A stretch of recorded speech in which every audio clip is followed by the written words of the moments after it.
Ассаламу алейкум ва рахматуллахи ва баракатух.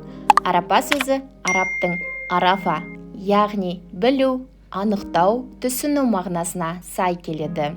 Бізде оны қарияларымыз қарапа деп атап кеткен.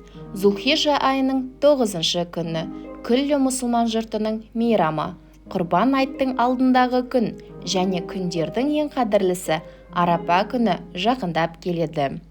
Қазақ халқы бұл күнді әуелден қадірлеп, құрметтей білген. Арапа күні құрбан айт мерекесіне ерекше дайындық жасап, марқұмдарға дұға бағыштап, бір-біріне қонаққа барып, ұлық мейрамның келгеніне қуанған. Бұл күні 5 парыздың бірі қажылық парызын өтеу үшін дүниенің түпкір-түпкірінен қасиетті Мекке шаһарына жиналған қажылар Арафат тауында тұрып, Аллаға мінәжат етеді.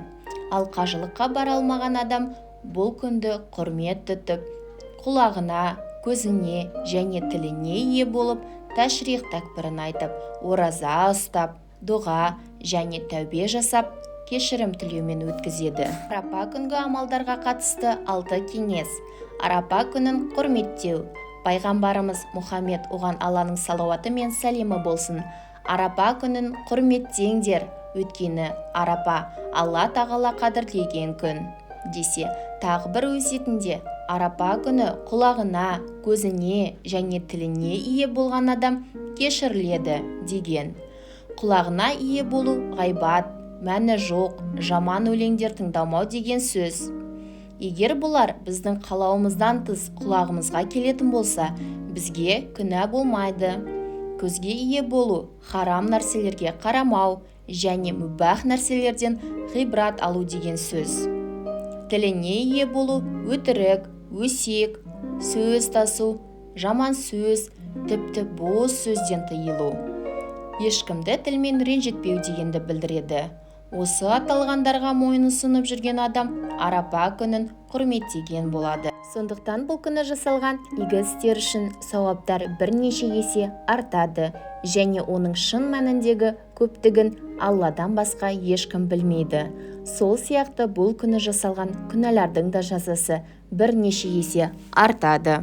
Тәшрих тәкбірі Арапа күні таң намазынан бастап құрбан айттың 4-ші күні 2-ші намазына дейінгі 23-ші намазда еркек, әйел, барлық адам парыз намаздардан кейін сәлем бере сала Аллахума антассалам дұғасын оқымай тұрып, уәжіп болған тәшрих тәкбір дұғасын жеке оқыса да, жамағатпен оқыса да дауыстап оқулары керек. Әйел адамдар дауыстарын шығармай іштерінен оқиды. Парыз намаздарынан басқа айт және жұма намаздарынан кейін де оқылады.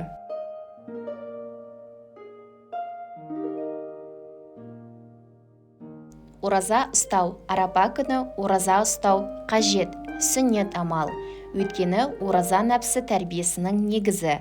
Хадистерде Арапа күні ораза тұтудың сауабы мол және күнәларымыз кешірілетінін жеткізген. Пайғамбарымыз Мұхаммед оған Алланың салауаты мен сәлемі болсын.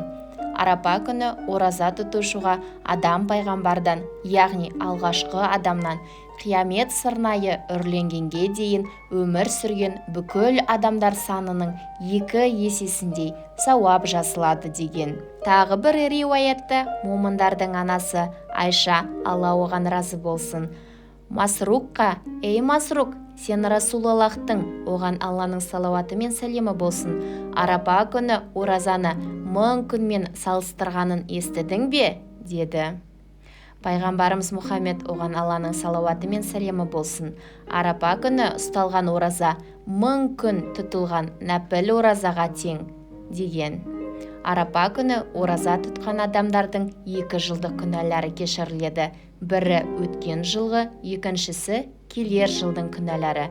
Яғни осы күні тұтылған ораза өткен және келер жылда жасалатын тәубелердің қабыл болуына себепші болады. Дұға жасау. Алла елшісі оған Алланың салауаты мен сәлемі болсын былай дейді: дұғаның абзалы Арапа күннің дұғасы және мен әрі менен бұрынғы болған пайғамбарлардың айтқан дұғаның абзалы. Алла тағаладан өзге тәңір жоқ, ол жалғыз, оның серігі жоқ, иелік және мақтау Алла тағалаға тән. әрі ол барлық нәрсеге құдіретті. Сол үшін осындай қасиетті мол күнді бос өткізбей, дұғамен күнімізді берекелі еткен жөн болады. Дұғамыз арқылы еліміз бен жеріміздің, жанұямыз бен ағайынның амандығын тілеу қажет. Пайғамбарымыз Мұхаммед, оған Алланың салауаты мен сәлемі болсын, дұғаның қадірлісі Арапа күні жасалған дұға дейді. Тәубе ету, Алла елшісі, оған Алланың салауаты мен сәлемі болсын, адам баласының бәрі қателік жасайды. Солардың ішіндегі ең жақсылары жасаған қателіктері үшін тәубе ететіндер деген. Демек, күнә істемейтін, қателікке бой алдырмайтын пенде болмайды. Алла пендесіне тәубе ету мүмкіндігін берді. Сол үшін Арапа күні мейірім есігі ашылған кезде Аллаға тәубе жасап, күнә қателіктеріміздің кешірілуін сұрайық. Өйткені пайғамбарымыз Мұхаммед, оған Алланың салауаты мен сәлемі болсын, Арапа өте құнды күн, ол күні мейірім есіктері ашылады деген. 4 түннің күндізі де, түні де секілді құнды болып келеді. Алла тағала ол күндерді дұға еткен адамның тілегін кері қайтармайды, оларды кешіреді және олар бұл күнде мол ихсанға қауышады. Бұлар Қадыр түні, Арапа түні, Бәрәт түні және Жұма түні күндері деген. Кешірімді болу. Кешірім иманның шынайы көрінісі. Адамзаттың ардақтысы пайғамбарымыз Мұхаммед, оған Алланың салауаты мен сәлемі болсын, былай айтқан: кешіре әрі райдан қайта біліңдер, өйткені кешірім мен мейірімділік таныту пенденің маңыздылығын арттыра түседі.